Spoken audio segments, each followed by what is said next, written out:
राधे राधे महाराज जी। महाराज जी, अत्यंत शीघ्र भगवत प्राप्ति करने का कोई उपाय है? रोना। रोना कैसे है? खूब नाम जप करो। नाम जप करते करते जब सब जगह से हार जाओगे, अपने में सामर्थ्य नहीं रहेगी, तो रोना कब आता है? सामर्थ्यहीन को रोना आता है। जब तक अपने में करने का राग है तो खूब करो। जब करते करते हार जाओगे तब फिर रोना आएगा कि आज की भी शाम गई, भगवान नहीं मिले, आज का भी दिन गया, भगवान नहीं मिले। क्या करूं, कहां जाऊं, किसके पैर पड़ूं, किससे प्रार्थना करूं?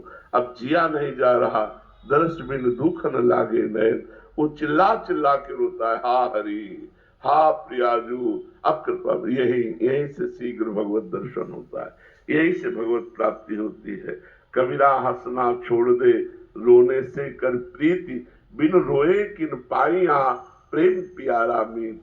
भगवान से शीघ्र मिलना कहां हम चाहते हैं? हम चैन से सो रहे हैं, अच्छा भोजन पा रहे हैं, बढ़िया दिनचर्या चल रही, तो ये कोई भगवान से मिलने की चाह है? भगवान से मिलने की चाह में नहीं खान पान ते भावे है, नहीं कोमल वसन सुहावे है, सब विषय लगे ते खारा है, हरि आशिक का मग न्यारा है।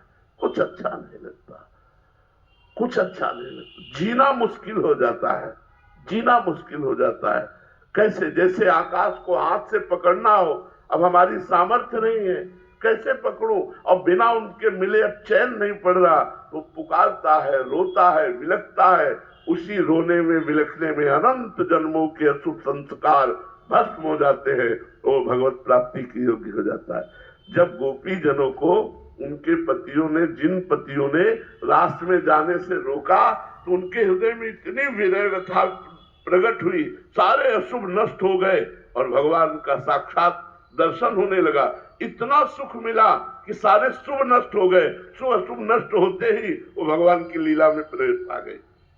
जो गोपी सशरीर गई, उनसे पहले वो भगवान के पास पहुंच गए। तो हमारे अंदर विरह जागे भगवान के मिलन का। इसके लिए खूब भजन करो। भजन के बिना विरह नहीं जागृत हो सकता। खूब भजन करो और भगवान की लीला कथा पढ़ो, भगवान की लीला कथा सुनो और भगवान से प्रार्थना करो कि मुझे रोना आ जाए, मुझे आपके लिए तड़पना आ जाए, विकलता आ जाए, आपके बिना जिया न जाए। प्रभु ऐसा विरह दे दो। देखो भूरी सखी के पद पढ़ करके देखो, वो कैसे चिल्ला चिल्ला के रो रहे, लेकिन देख लो खान पान नहीं भावे है। भूरी सखी जी जो सेवा कुंज में चना फेंक दिए जाते थे बंदरों को, और जो बंदर भी नहीं खाते थे, वो एक मुट्ठी बीन कर लाते और यमुना जल से धोकर उन्हीं को पा करके रात दिन राधा राधा रोते। तो एक दिन श्री जी ने गोस्वामी जी को प्रेरणा की कि हमारे भोलानाथ भूरी सखी यमुना किनारे भूखी रहते, हमारा प्रसाद उनको पहुंचाओ। तो थाल का प्रसाद ले गए और जब कहा कि श्री जी ने स्वयं उन्हें गोस्वामी जी को आज्ञा करी कि भोलानाथ जी को प्रसाद ले जाओ, तो प्रसाद आया है। तब और गुस्सा हो गए कि आप हमारी पीड़ा जानती हो, आप हमें प्रसाद देकर तसल्ली देना चाहते हो, आप स्वयं नहीं आना चाहती। एक इनका लिया, यमुना जी में प्रवाहित कर दिया और रोते। तब उनको भगवत साक्षात्कार। रुदुर सुस्तरम राजन, कृष्ण दर्शन लालसा।